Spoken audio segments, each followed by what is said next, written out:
So we've got one more speaker before lunch, and it's my pleasure to introduce John Shipman, the CTO of Zott, with a very interesting story about how virtual reality is bringing new worlds, renewed hope to children with cancer.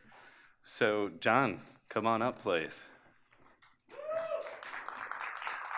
Hey, thanks for having me. I'm going to move these mics out of the way since I have this fancy one on my neck. It's an implant. So, howdy and welcome. Welcome to the AWS Imagine event. It's very exciting. It's an honor and privilege to be here in front of you today and kick off the technology in the nonprofit world. First, who am I? Well, pedantically, my name's Jonathan Shipman, and I'm the CTO of Zott, which is a for-profit majority share-held ownership by Gamechanger Charities. We're a for-profit initiative under what I'll be talking a lot about today, which is Gamechanger Charity, and I'll talk a little more about what Zott is and why it's important in Gamechanger's future growth and health. So, great. You're John Shipman, but why are you here? Why are you on that stage, right? So to address that a little bit, like life for myself and probably most of you is a serial set of events that culminated in you being here today, including myself. And in my background, there's kind of a technical set of events, and then there is a personal set of events that led me here. So my technical background, before Zott, I spent 9 years at a company called Twitch. You may or may not have heard of it. It's an Amazon subsidiary, which was purchased in late 2014. At Twitch, I joined when the company was still called Justin.tv, and I joined as an early engineer focused on operations, infrastructure, and cost management and procurement. As the company grew and as my role grew, I became a director of operations. And then as we pivoted the company away from general live streaming and focused specifically on video games, I was part of the founding team of Twitch, joined the executive team, and then over the next 6 years, my purview included things, in addition, video technology and platform technologies, broadcaster product development and engineering, as well as programmatic advertising, emerging market strategies, and content acquisition and partnerships. So ran the gamut, and it provided me a lot of experience to be here today. Before that, I was an infrastructure and operations architect at YouTube, and prior to that, I was a senior network engineer at eBay. So a number of things that have led me here today technically, but how did I get here personally? I think that's an important part of the story. So in early 2014, my then 3-year-old son, Callum, was diagnosed with cancer, and you're gonna have to excuse me, I will get choked up as I talk about this, and I apologize for that in advance. My wife and I received pretty earth-shattering news that he had B-cell acute lymphoblastic leukemia. As you can imagine, our life of kind of routine normalcy became one of excruciatingly long and random hospital stays. And during that time, it stood out to me that hospitals really weren't, while they were technologically advanced in so many ways, they weren't when it came to consumer technology and the consumer experience around entertainment and comfort in the hospital, both for the patient and the family. During that time, I met Jim and Taylor Carroll. Jim and Taylor founded Gamechanger Charity, and after they had their set of learnings, when they spent 5 years in and out of the hospital, dealing with Taylor's then terminal cancer diagnosis, I'm happy to say he did not die, and he is with us today and is a happy and healthy 23-year-old. So a little bit about the Gamechanger story. So from their learnings, they decided as a father and son team to found Gamechanger Charity. Part of what the charity's charter is bringing technology to hospitals to help patients, and they specifically wanted to address what they also saw as nascent in that space. The charity started out very humbly 12 years ago. It started out collecting used video games and used electronics and bringing those to hospital playrooms around the United States in order to foster a more interactive and exciting experience for patients. And it was running out of their garage. Today, the charity is much larger, no longer fits in their home. And this year to date, they've collected over 20 million in donations. So that's very, very exciting. The Gamechanger charity as an organization offers a number of services. They offer what they call Gamechanger Play Days, which continue to be in that kind of communal space. They offer scholarships. They do a Gamers Give Back tour, and we do we harness VR for a number of other reasons. So forward here. So gamers, the play days are really around bringing community together in the hospital through technology. So we bring video games, AR and VR experiences into a communal space where children of all ages can come in and have a day of fun and forget about the reality they're facing right now. But not only children, the hospital care teams come in, and as well as parents who just get a mental break, who can kind of sit in the corner and decompress and relax for a little while. We also take these opportunities to interact with hospital care teams and their IT staff to understand the challenges they face deploying technology in the hospital, and then use those learnings and feedback as a way to rethink our approach and how we can be ever more helpful. Additionally, we do Gamechanger Scholarships, and the scholarships are aimed at helping realize post-patient dreams of vocational studies, coding boot camps, or four-year university degrees.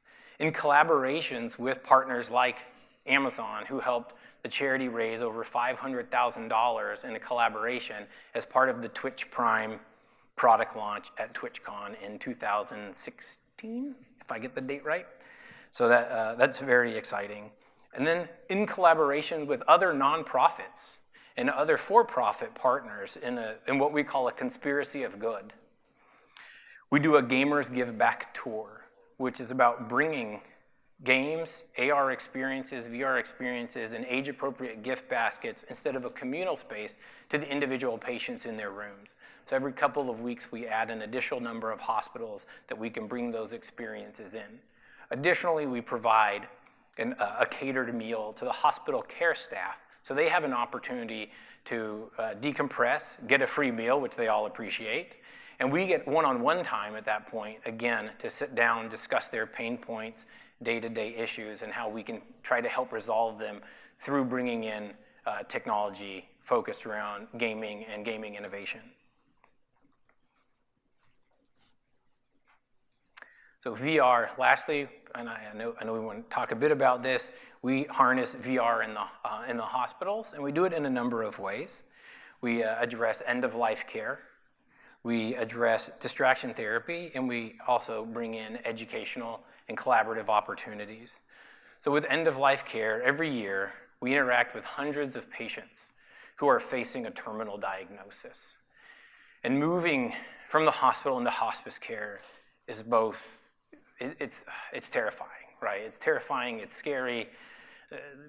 Nothing is gonna fix the fact that you have this terminal diagnosis. But we put together VR kits specifically for those patients and deliver them so they can experience life through a VR lens in a world they're not going to get to see. So that's a big deal for us and a big deal for the families we engage with. Secondly, we use VR as distraction therapy. We bring VR in when patients are experiencing lots of pain. Pain meds don't always help, or you don't want to give too many pain meds, or the pain meds you'd have to give are way too potent for the pain and the size of the patient potentially, or the patient's current health status. So in this way, we bring VR in, and we let them engage with VR experiences. A lot of it has to do with games or seeing other parts of the world. And we've seen pain scores reported by patients drop up to 6 points on a 6-point scale. Because otherwise, when you sit there and you have nothing to do, boredom is often one of the unspoken enemies in a hospital room, and I know we went through this. And when you're bored, all you have to focus on is your pain and the problem at hand. And so your pain intensifies, your anxiety intensifies. And so we use VR to address that. My son often had painful side effects from his high dose of vincristine injections he had to get, which resulted in severe joint pain, specifically in his jaw. And we often found that the best thing we could do was provide a heating pad from CVS around the corner and a great video game that he could lose himself in. And oftentimes that was enough, without giving any additional pain meds, for him to make it through those painful days of joint pain. And he couldn't even open his mouth sometimes. It was so bad and so painful. Lastly, we also use VR for education. And before I go into our example of what we've done recently and why we're so excited about it, I have a short video for you to watch.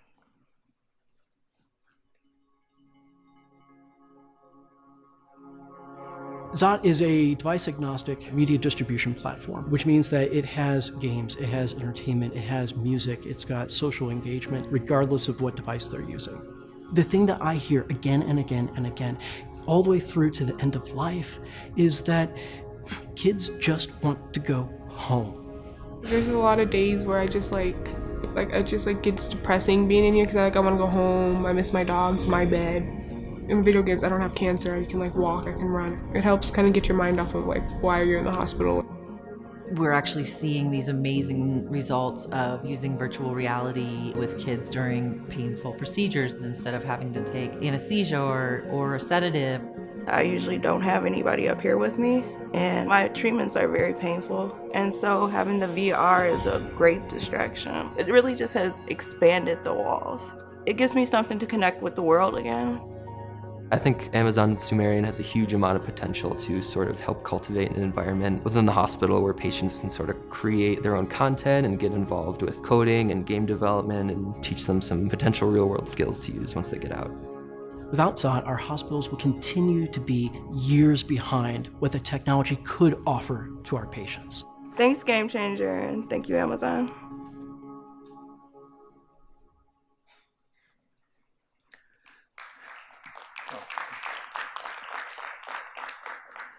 So with VR in education, and with the power of cloud technology, cloud platform services, and services like Sumerian, Amazon Sumerian, we were able to facilitate and collaborate a project between hospitals 1,200 miles away, between Children's of Colorado and CSMOD of Ann Arbor, Michigan, where for child patients facing life-threatening illness, specifically heart transplants or aortic valve transplants, created a VR experience where the children could go in, see a heart, a virtual heart, and go through a virtual surgery, removing a lot of the fear and anxiety of the unknown from the procedure they were about to undergo.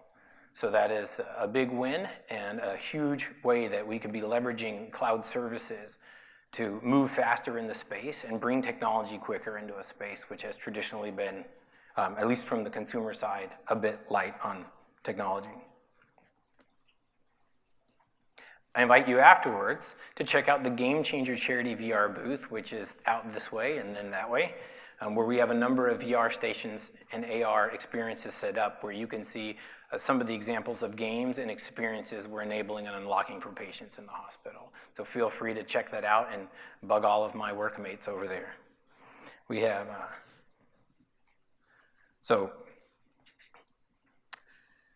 in addition to bringing these technologies in to create experiences, we also know it is hard for many nonprofits to really stay in business. It's a challenge. But we know, or at least we believe, that the products and services we're bringing, we believe, they're a right that we want to bring, and we want to be here tomorrow. So while foundational work is critically important, it's also important to be thinking of additional mechanisms and programs that you can leverage in order to bring in additional funding. So for us, we're forever grateful to receive time and expertise, gifts in kind, and financial resources. And we'll never look a gift horse in the mouth and we'll never say no, right? But additionally, those things can be heavily weighted upon by economic conditions that are well outside of the control of most of us, at least in this room. So in that vein, we've looked forward to other innovative ways to create fundraising mechanisms. So one of these is raising via communities. Platforms like Twitch that I mentioned I worked at, and maybe you've heard of it, maybe you haven't. Twitch is the largest live streaming site in the world for games and esports. super exciting, super passionate people who gather around what we call streamers or influencers in their space of live streaming video to have great experiences, enjoy themselves, and socialize. And in these communities, there's an opportunity for all nonprofits to find their niche. You can't be fake, you need to be genuine. It shouldn't feel alien. But these communities are gathering all around the world on platforms like Twitch, and it's up to us to leverage those technologies brought to us, again, by Amazon, by Twitch, to reach into those communities and say, hey, you could help us as a nonprofit. You're passionate, your communities are passionate about what we do. For an example of size of scope, a number of esports competitions run on Twitch. To name a few, you have League of Legends Worlds, you have Dota 2, the International, you have Psionics and the Rocket League competitions. Dota 2's their culmination event, the International in 2017, saw over 4.5 million viewers, had over 92 million views, and had a prize pool of over $24 million. Dota 2 as a game brings over 100,000 concurrent viewers daily to Twitch who come to interact in a community around the streamers and influencers they love. So that is the size and scope of what we're looking at, and these people are very passionate and really want to help us. In that space, charities have organized like global 24-hour events. And in Extra Life's Gaming Day, their one 24-hour event last year, at least according to the numbers I have, in 24 hours they raised over $7.3 million for charity. That's amazing. That's life-changing and charity-changing money for many of us. It's more staff, it's more resources, it's more that we can do. Sorry. So a couple examples of what we have done at Gamechanger Charity to engage the community and these communities that exist on Twitch and are passionate. As one, we teamed up with Microsoft and specifically Minecraft to do a Mining for Change event where the streaming influencers joined in on a single server in a competition, and their community came in, and the way that they could give their favorite streamer a leg up was to donate money, and it's almost Hunger Games-esque. So I could donate money, and a smaller donation would give my favorite streamer a smaller advantage in the world, where a larger donation to charity would give my favorite streamer a much larger advantage in that competition world. So that's one way that we've engaged community to get them excited about what we're doing, make it interesting and genuine to their passion, and get them have more involved in the nonprofit and charitable space. Additionally to that, as you grow your brand and you're leveraging these new avenues, you'll get opportunities that just pop up that you don't have to do anything for because the community is that passionate. In that vein, we had Markiplier actually inform us, hey guys, tomorrow I'm going to do an 8-hour charity event for Gamechanger on behalf of you and your patients. Like, sweet, that's awesome. And with very little planning and very little time, in an 8-hour stream, he raised over $160,000 in net proceeds going to Gamechanger Charity by two mechanisms. One, donations, but the bigger mechanism actually was him selling his own branded pajama bottoms to all of his audience over that 8-hour stream, and he managed to sell over 13,000 pairs of Markiplier branded pajamas. So again, if you're authentic and you engage the community through these technologies and these platforms, nothing but good will come out of it. And the greater news is these platforms and communities are growing every day. And so the scalability and more importantly, the possibilities of how we engage and how we work with them is almost limitless, or at least only limited by our imaginations.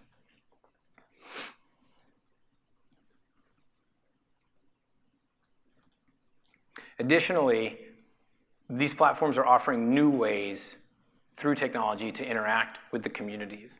One of the ones Twitch recently launched was called the Twitch Extensions Program.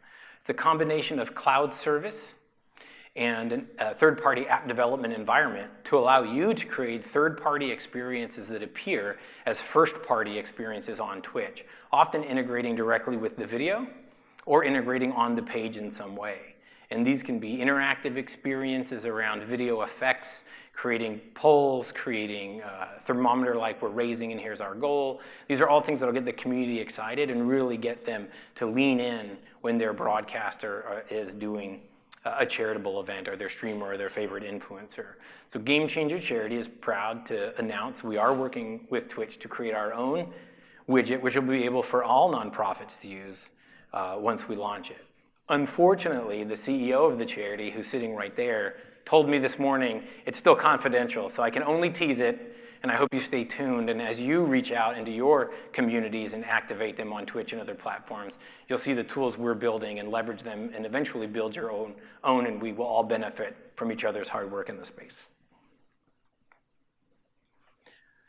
Lastly, again, when it comes back to how do we fundraise, I'm excited to talk about Zott, not only because I actually am the CTO of the Zott platform and for-profit company, but it's an exciting business model for us at the charity. So through realizing that we wanted to provide an ever increasing and exciting platform for patients and improve really the entertainment experience in hospitals everywhere, not just for kids, for adults, and eventually into ambulatory. That vision is very, very aggressive and very large. I'm lacking adjectives. So what we did here was Zott was spun out of the charity as a subsidiary that the charity remains a majority shareholder in. And the exciting part about that is the charity can now go out into the market and say, hey, we're fundraising. We're going to do a seed round. We're going to do an A round. We're going to do a B round. Hopefully a C round. At some point, get to profitability, and then, if still not sold but privately held, could do a dividend share back that the charity is going to benefit the most from. And if we have an exit, great. The charity is going to take the majority of that money as an endowment into the charity. So we're super excited to, one, remove the stigma of for-profits being a no-no in the nonprofit world, but also excited to show you there are exciting for-profit models that can either in the short term or long term benefit the nonprofit world. And so a number of things that we're doing at Zott that we're excited about is bringing an advice-agnostic mobile solution to entertainment platforms in the hospital. We are in conjunction with AT&T and DirecTV, bringing a mobile television solution for patients in hospitals. So you can see a guide. Also up here you see it says all ages. This slide demo, I'm going to have to murder a designer, but it has this is an age filter. So not only are we bringing in a mobile solution, we're bringing in the ability to have age restrictions and curations. So a parent, when they leave the hospital, they don't have to worry about their children having access to something they don't want them to have. And this is for families. So even in an adult hospital, if I were in the hospital and my kids visit me, or as was the case, I recently had to visit my father in the hospital, but if I was younger, or maybe he's still yelling at me, he could limit my ability to see certain content based on at least my mental age. So this is really exciting stuff and how we're leaning into technology to change that landscape. Additionally, we work with live streamers here as well to create hospital and patient-specific content for those audiences. For example, we have little Siha, who is a dance champion. She creates a live stream where the patients can interact with her through chat, and she does dance instructional videos standing up, sitting in a chair for those who are wheelchair bound, and actually lying down for those who, for one reason or another, may not be able to stand or have extremely limited mobility at the time. And lastly, we're working with clinical education providers to bring age-relevant clinical content to the platform so children and parents can get themselves educated, remove a lot of the scariness around what it is that we're dealing with, how we're going to deal with it, what are all the things we're going to deal with over the next, could be months, in our case, 3.5 years, right? It can feel like a mountain of insurmountable information to consume, but you can get through it, and you will get through it. And so that's kind of where we're at today, and I'm excited to share that with you, and I hope what we're working on and how we're working on it and our approaches to leveraging technology, leveraging consumer technology, and leveraging innovative ways to raise money have gotten you excited and inspired you, and hopefully, you know, we'll be meeting all of you this week and getting inspired by what you're doing. So I thank you for the opportunity to be up here and bearing with me as I spoke at you. And now if you'd like to, I believe you're welcome to come up to the microphones and pepper me with questions. Or you don't have to.